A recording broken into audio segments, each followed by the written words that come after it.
Hi everybody, today we're going to replace the filter cartridge in a Falsken heater treater HT20 tankless hot water filter. To do this, we're going to need the genuine replacement filter. I'll show you the numbers up close. It's the FTHT-20RF flow, and the part number on the box is FTHT-20RF. This is a 20-inch cartridge and therefore a 20-inch filter.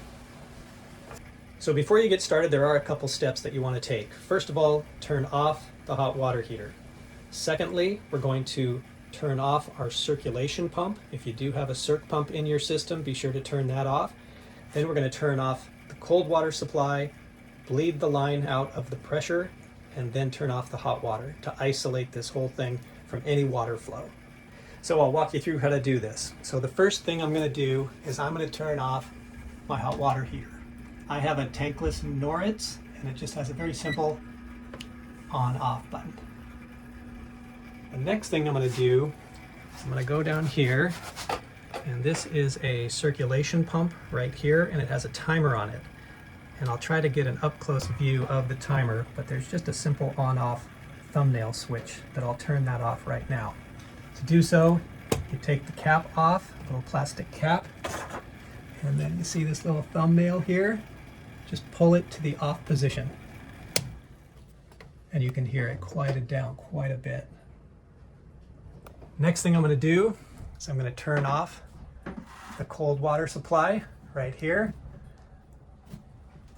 So now there will be no cold water flowing into the system.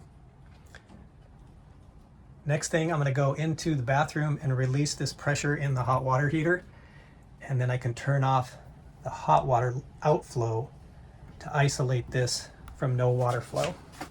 And then one very simple step you need to do is in the back, you can hardly see it, but there's a red button here that you push down a couple times and it releases all of the pressure in the cartridge. So you see the cartridge is down to 0.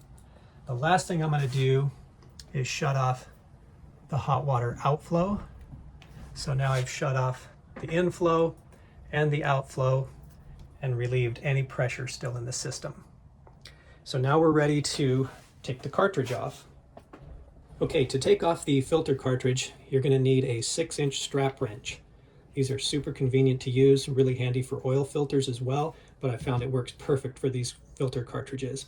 All you do, simply slide it over the base and cinch it up. You're going to go counterclockwise, and very simply just release the filter cartridge. And because there's no pressure in there, it comes off really easily. Because there will still be water in this cartridge, I put a big 5-gallon bucket underneath it just to catch any water, and then you just simply unscrew it. And you can hear the water gargling a little bit. And there's the water.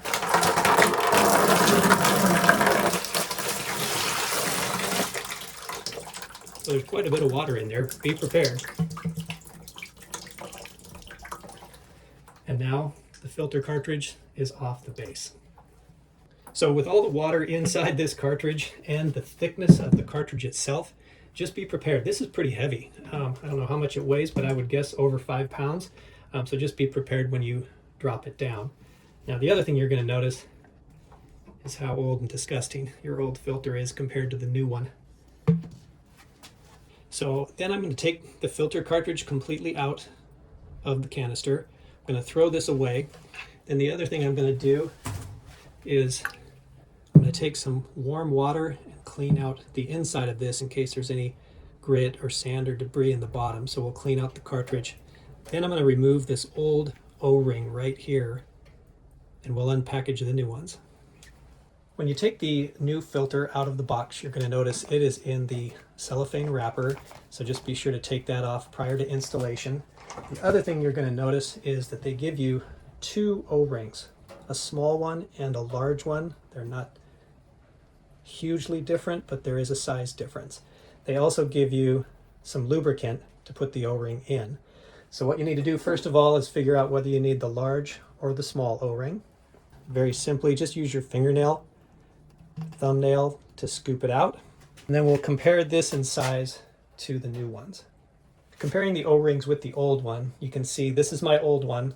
This is the small version, so it's obviously not that one. And then you grab the new large version, and there it is. It's the same size. So this goes with the large version. If you're in doubt, they do give you some replacement instructions. If your system looks like this, use the large, this is exactly what mine looks like. If your system looks like that, use the small O-ring. So a couple different ways to tell which O-ring you use. Before installing the O-ring, I took a toothbrush and just cleaned this area out a little bit, make sure there's no grit or sand in there, and also double check to make sure there's no sand or debris in the bottom of the canister. Before you put the new O-ring in, you're going to want to put some of the included lubricant on it. What you do is just take a little bit of the lubricant in your fingers and then make sure the whole O-ring has lubricant on it so that it doesn't pinch in the plastic cartridge while you're tightening it. So just make sure that you use enough lubricant to get the whole O-ring wet. Then it's ready to install in the blue cartridge. Then you're going to take the cartridge and set the new O-ring inside. It's really obvious where it goes. Just make sure it's set perfectly down in the bottom, away from the threads, just like that. The next step is to take the new filter. Look at how clean that is compared to the old one.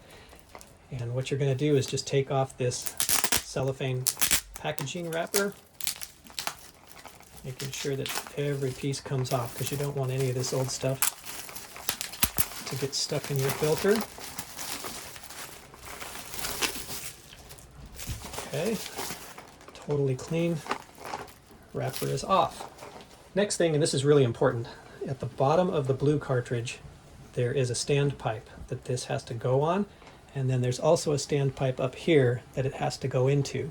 So when you're installing both ends, just make sure that you're not forcing it and that it's in both the top and the bottom standpipe. Before I replace the filter, I just want to show you the difference between the old and the new filters. They recommend that you replace these annually, and you can see why it's such a good idea. The next thing you're going to do is take the new filter and slide it into the blue cartridge, making sure that it goes right on top of that standpipe. And you can feel it. It's just naturally going to go in the middle and onto that standpipe. Now that the filter is in the cartridge, just wanted to double check things. I'm confident it's on the standpipe on the bottom, and my O-ring is in place in the groove. It's not up on the threads at all. So we're going to slide this into the upper position, and if it's hard to get on there, it won't be in the right position. But if you can feel that, it's very easy. There's no resistance at all. So you're confident then it's in the correct position. Now that it's in position, the last thing you're going to do is just hand tighten it. You don't want to use the strap wrench. Just give it a good hand tightening.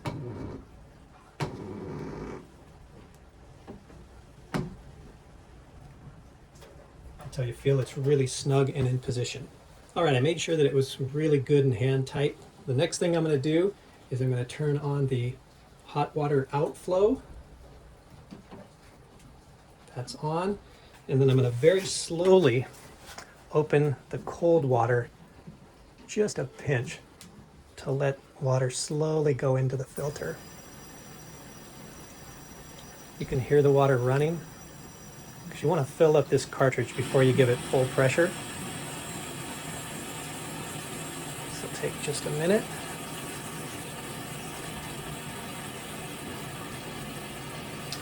You can see it's starting to build pressure a little bit, up to 20 psi, and it's filling the pipe from here to the sink that I bled earlier on. So now we're getting up to 45 psi and up to 60. So then you can open up the cold water to its full position. Okay, so cold is on, full. Hot water outflow is on. Next thing I'm going to do is turn on the hot water heater and then turn the circ pump back on. So turning on the hot water heater, you might hear it kick in. And then on this circ pump, I'm just going to turn this to the auto position. All right, so the hot water heater is back on. The circ pump is turned to the timer or the auto position. I'm going to put the plastic cover back on here. So that's protected. Last thing you want to do is just check for any leaks. Feel around cartridge, look on the floor, make sure it's not leaking. There's going to be some residual water on there. But under pressure, if you were to have a leak, you'd know already. So everything sounds good. The hot water heater is working, the circ pump's back on, water's flowing, pressure is good, no leaks. And that is how you replace the filter cartridge in the Falsken heater treater. I'll show you the parts one more time. Genuine Falsken heater treater, FTHT-20RF. And do yourself a favor and pick yourself up a 6-inch strap wrench. Really handy tool to have, not only for this project, but other projects around the house. I hope you enjoyed this video. I've included links to the filter and the 6-inch strap wrench in the description page. Thanks for watching.